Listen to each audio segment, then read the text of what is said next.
हाल ही में भारत की मेजबानी में G20 के सम्मेलन को सफलतापूर्वक संपन्न किया गया। और ये जो पूरा कार्यक्रम था, ये भारत के लिहाज से बहुत सारे आयामों से बहुत इम्पोर्टेंट माना जा रहा है, जिसमें से एक आयाम सऊदी अरब को लेकर भी है। इस पूरे सम्मेलन में सऊदी अरब के क्राउन प्रिंस भी शामिल हुए थे और उनकी यात्रा के बाद उन्होंने भारत में रुककर एक सम्मेलन में हिस्सा लिया। भारत सऊदी अरब एक समिट हुआ था, जिस समिट में दोनों देशों के संबंधों में सुधार करने पर चर्चा की गई। तो आज इस वीडियो में हम इसी विषय पर विस्तार से बात करने की कोशिश करेंगे। मेरा नाम है अक्षय और आपका स्वागत है दृष्टि आईएएस की इस नई वीडियो में। चलिए वीडियो की शुरुआत करते हैं और सबसे पहले वीडियो की रूपरेखा को समझ लेते हैं। तो वीडियो में सबसे पहले हमने न्यूज़ यानी कि खबर की बात की। खबर को जानने के बाद हम क्राउन प्रिंस यानी कि मोहम्मद बिन सलमान जो हैं, उनकी जो G20 यात्रा रही, उस यात्रा में क्या क्या चीज़ें निकल करके आई, उस पर बात करेंगे। इसके अलावा भारत और सऊदी अरब के संबंध किस तरह के रहे हैं, उन संबंधों को भी समझेंगे और ये भी बात करेंगे कि आखिर संबंधों के बहुत सारे डायमेंशंस क्या क्या हैं, बहुत सारे आयाम कौन कौन से हैं। इसके बाद अंत में एक सवाल पर भी बात करेंगे। सवाल जो होगा वो प्रीलिम्स का होगा और आप कमेंट बॉक्स में उस सवाल का जवाब दे सकते हैं। इसके अलावा ये जो पूरा विषय है मुख्य तौर पर सामान्य अध्ययन प्रश्न पत्र 2 से जुड़ा हुआ है और आप इसे अंतर्राष्ट्रीय संबंध यानी कि इंटरनेशनल रिलेशंस जैसे खंडों से जोड़कर देख सकते हैं। तो चलिए वीडियो की शुरुआत करते हैं और सबसे पहले ये जो G20 की उनकी यात्रा रही थी, उस यात्रा के बारे में कुछ बुनियादी बातों को जानने की कोशिश करते हैं। तो इस पूरी यात्रा में भारत और अमेरिका और सऊदी अरब के लिहाज से जो सबसे ज़्यादा इम्पोर्टेंट बात रही वो ये रही कि सऊदी अरब के क्राउन प्रिंस के साथ साथ भारतीय प्रधानमंत्री नरेंद्र मोदी और अमेरिका के राष्ट्रपति जो बाइडेन ने एक साथ मिलकर भारत मध्य पूर्व यूरोप आर्थिक गलियारे की शुरुआत की है। तो ये जो पूरा इनिशिएटिव है, इस इनिशिएटिव को तीनों देशों के लिहाज से बहुत इम्पोर्टेंट माना जा रहा है। इस इनिशिएटिव के माध्यम से हम मुख्य तौर पर सबसे पहले जो भारत है उसे अफ्रीका से जोड़ेंगे, उसे हम मिडिल ईस्ट से जोड़ेंगे और मिडिल ईस्ट से जोड़ने के बाद हम भारत को उसके आगे चलकर यूरोप तक जोड़ेंगे, अमेरिका से जोड़ा जाएगा। तो इसके माध्यम से दुनिया को एक संपर्क नेटवर्क के जरिए जोड़ने की कोशिश की जा रही है, एक रेल नेटवर्क के जरिए, एक जहाज नेटवर्क के जरिए जोड़ने की कोशिश की जा रही है।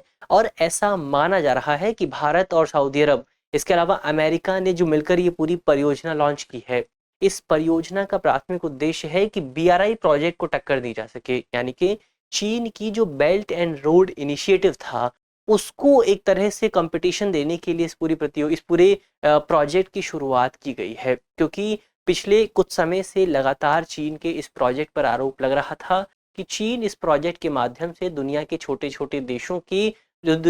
छोटे जो देश हैं उनको फंसाने की कोशिश कर रहा है, उनको ऋण जाल में लाने की कोशिश कर रहा है, ताकि स्ट्रेटेजिक तौर पर चीन अपने प्रभुत्व को और ज़्यादा बढ़ा सके। तो जाहिर तौर पर इस पूरी परियोजना के माध्यम से चीन को हम और ज़्यादा चुनौती दे सकेंगे। इसके अलावा जब ये G20 का सम्मेलन पूरा हो गया, तमाम जो राष्ट्रों के प्रमुख भारत में आए थे वो अपने अपने देश में वापस लौट गए, लेकिन सऊदी अरब के जो क्राउन प्रिंस थे वो अपने देश वापस नहीं गए, बल्कि वो एक दूसरे सम्मेलन के लिए भारत में रुक गए। उस दूसरे सम्मेलन का नाम था भारत सऊदी अरब रणनीतिक साझेदारी परिषद। तो इस पूरी परिषद की बैठक के लिए सऊदी अरब के जो प्रिंस थे वो भारत में रुक गए। और क्या क्या हुआ इस बैठक में? तो इस बैठक में मुख्य तौर पर 8 समझौतों पर हस्ताक्षर किए गए। अलग अलग टॉपिक्स के 8 समझौते थे, जिसमें से एक समझौता हाइड्रोकार्बन एनर्जी को लेकर था, तो ये भी बहुत ज़्यादा इंपॉर्टेंट हो जाता है। इसके अलावा एक जो दूसरा समझौता था वो सऊदी अरब में $100 अरब का एक संयुक्त कार्यबल गठित करने को लेकर था, जिसके माध्यम से भारत में और ज़्यादा निवेश किया जा सकेगा, इन्वेस्टमेंट हो सकेगा।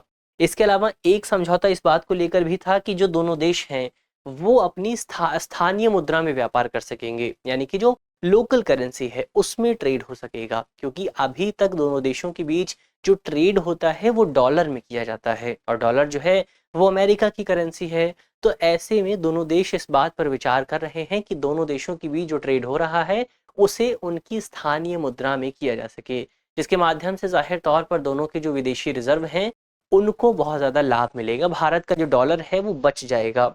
इसके अलावा भारत और खाड़ी देशों का सहयोग जो परिषद है, जो अरब कोऑपरेशन काउंसिल है, उस इन दोनों के बीच हम मुख्य तौर पर एक एफटीए साइन करने पर भी बात कर रहे हैं। यानी कि जो गल्फ कोऑपरेशन काउंसिल है उसके साथ और भारत के बीच हम एक फ्री ट्रेड अग्रीमेंट पर बात कर रहे हैं, जिसके माध्यम से दोनों के बीच जो व्यापार होता है उस व्यापार को और ज़्यादा बढ़ाया जा सकता है, क्योंकि उसमें जो तमाम बैरियर्स आते हैं, तमाम चैलेंजेस आते हैं, चुनौतियाँ आती हैं, उन चैलेंजेस को कम किया जाएगा इस पूरे समझौते की वजह से, एफटीए की वजह से। तो जब वो चैलेंजेस नहीं रहेंगे तो उनकी वजह से दोनों देशों का व्यापार और ज़्यादा बढ़ेगा और ज़्यादा फलेगा फूलेगा। तो ये तो यात्रा की बात हुई कि उनकी यात्रा किस तरह की रही। अब आगे बढ़ते हैं और ये जानने की कोशिश करते हैं कि दोनों देशों के संबंधों का इतिहास क्या रहा है और दोनों देशों के संबंध किस तरह से इवॉल्व हुए हैं, उनके विकास का क्या क्रम रहा है। तो अगर आधिकारिक संबंधों की बात करें तो भारत और सऊदी अरब के जो राजनयिक संबंध शुरू हुए थे, जो डिप्लोमेटिक रिलेशंस थे, उनकी शुरुआत साल 1947 में हुई थी। लेकिन भारत सरकार का आधिकारिक तौर पर ये कहना है कि साल 1947 तो एक औपचारिक शुरुआत थी, लेकिन दोनों देशों के जो संबंध हैं वो सदियों पुराने हैं। दोनों देशों के पास सदियों पुराने सामाजिक, सांस्कृतिक और आर्थिक संबंध मौजूद हैं। यानी कि बहुत पहले, राजनयिक संबंध स्थापित होने से बहुत सालों पहले, हजारों सालों पहले भारत और सऊदी अरब के बीच जो है ट्रेड हुआ करता था। दोनों देशों के बीच सामाजिक और सांस्कृतिक संबंध हुआ करते थे, ऐसा भारत की सरकार का कहना है, अगर आप सरकार के ऑफिशियल डॉक्यूमेंट को पढ़ेंगे। लेकिन दोनों देशों के संबंधों में जो बेहतरी आनी शुरू हुई, जो संबंधों में बढ़ोतरी हुई, वो हमें सबसे पहले साल 2006 में देखने को मिलती है। जनवरी 2006 में सऊदी अरब के जो किंग थे अब्दुल्ला, उन्होंने भारत की यात्रा की थी और इस यात्रा के परिणाम स्वरूप एक डॉक्यूमेंट पर हस्ताक्षर हुए थे। उस डॉक्यूमेंट का नाम था दिल्ली डिक्लेरेशन। तो दिल्ली डिक्लेरेशन के माध्यम से दोनों देशों के जो संबंध थे उनमें और ज़्यादा सुधार देखने को मिला था। इस साल 2006 की यात्रा के बाद साल 2010 में एक और डॉक्यूमेंट सामने आया, जिस डॉक्यूमेंट को आज हम रियाद डिक्लेरेशन के नाम से जानते हैं। तो ये जो रियाद डिक्लेरेशन था, इस डिक्लेरेशन के माध्यम से दोनों देशों के जो द्विपक्षीय संबंध थे उन संबंधों को अपग्रेड करके, उन संबंधों को बढ़ा करके हमने उन्हें रणनीतिक साझेदारी का नाम दिया था, यानी कि स्ट्रैटेजिक पार्टनरशिप का नाम दिया गया था। तो ये तो 2006-10 की बात हुई। तो 2006 में बेहतरी की शुरुआत हुई, 2006 में दिल्ली डिक्लेरेशन आया और 2010 में आया रियाद डिक्लेरेशन। इसके बाद आती है बारी अप्रैल 2016 की और अप्रैल 2016 में भारतीय प्रधानमंत्री नरेंद्र मोदी सऊदी अरब की यात्रा करते हैं और इस यात्रा में तमाम आयामों पर, तमाम डायमेंशंस पर चर्चा होती है। जैसे इस यात्रा में राजनीतिक बातों पर चर्चा होती है, आर्थिक किस संबंधों को किस तरह से सुधारा जाए उस पर भी बात की जाती है।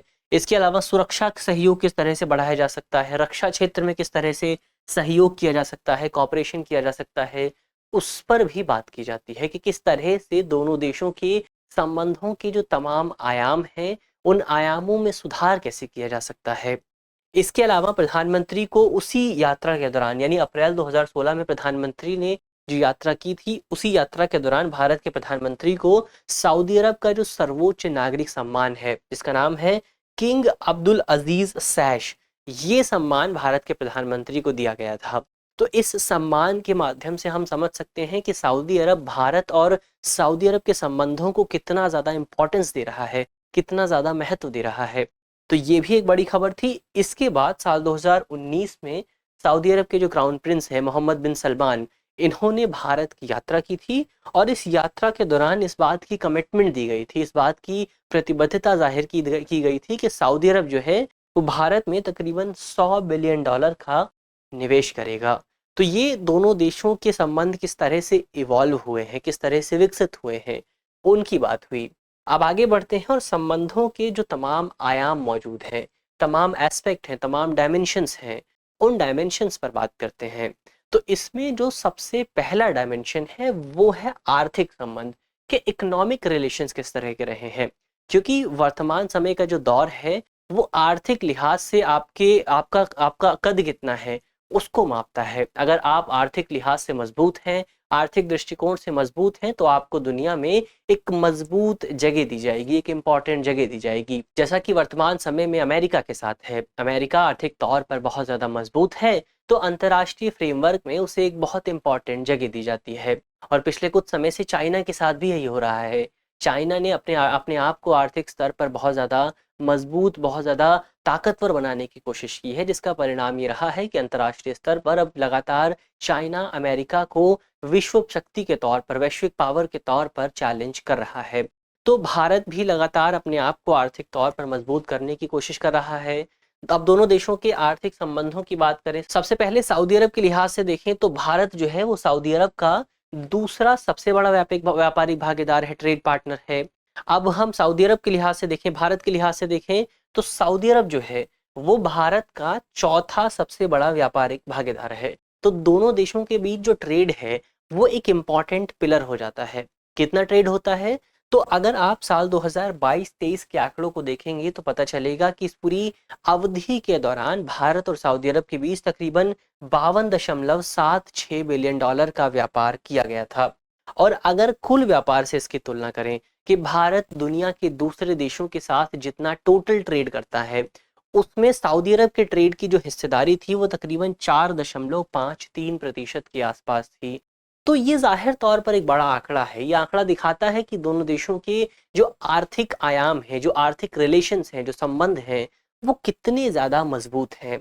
इसके अलावा तकरीबन भारत की 2783 कंपनियां हैं जो कि वर्तमान समय में सऊदी अरब में काम कर रही हैं। उनकी ब्रांचेस सऊदी अरब में मौजूद है, जैसे टाटा हो गई, इसके अलावा विप्रो हो गई, एल&टी हो गई।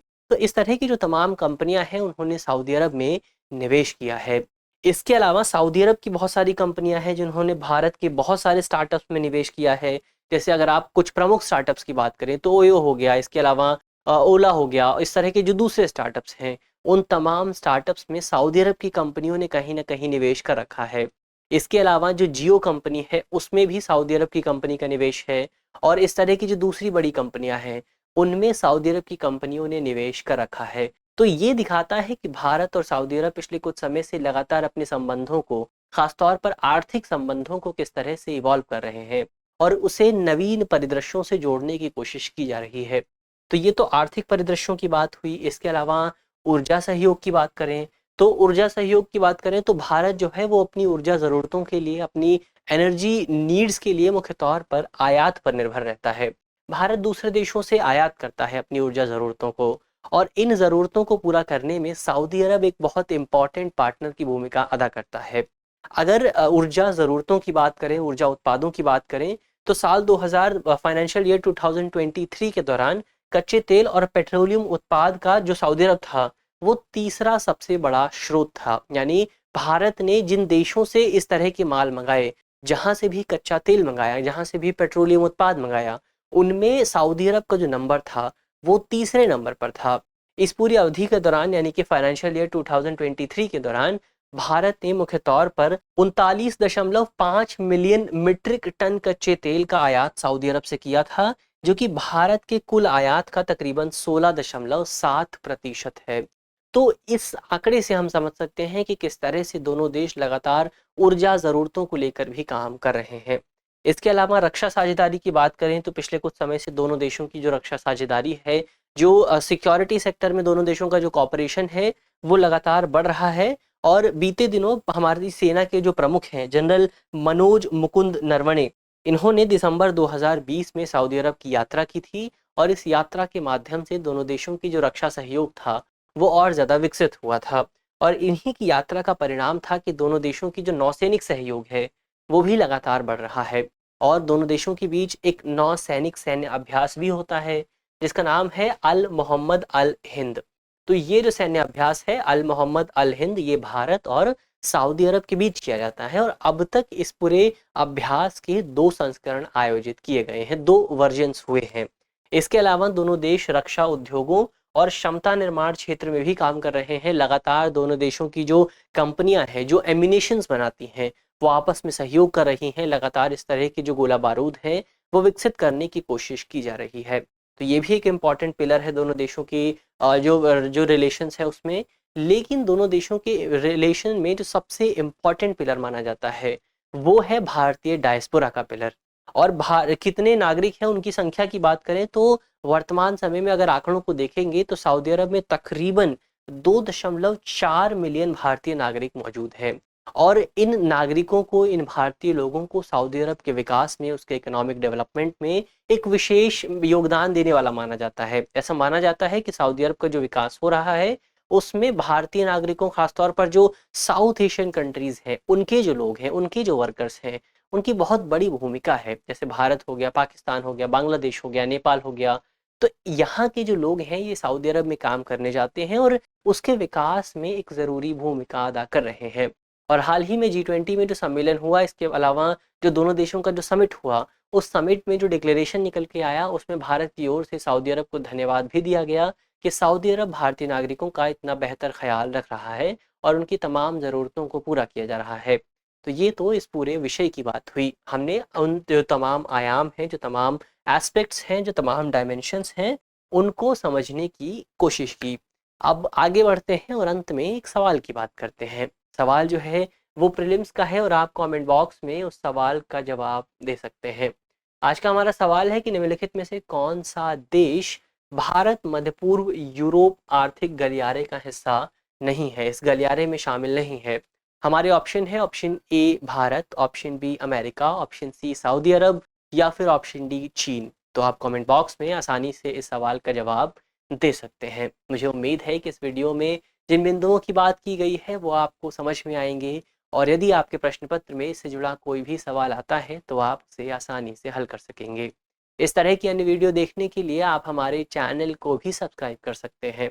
इसके अलावा यदि आप हमारी इस वीडियो की पीडीएफ चाहते हैं तो इसकी पीडीएफ आपको हमारे टेलीग्राम ग्रुप पर मिलेगी और आप जानते ही हैं टेलीग्राम ग्रुप का जो लिंक है वो वीडियो के डिस्क्रिप्शन में होगा। तो आप ग्रुप से जुड़ना बिल्कुल भी ना भूलें। मिलते हैं आपसे अगले वीडियो में, तब तक के लिए धन्यवाद।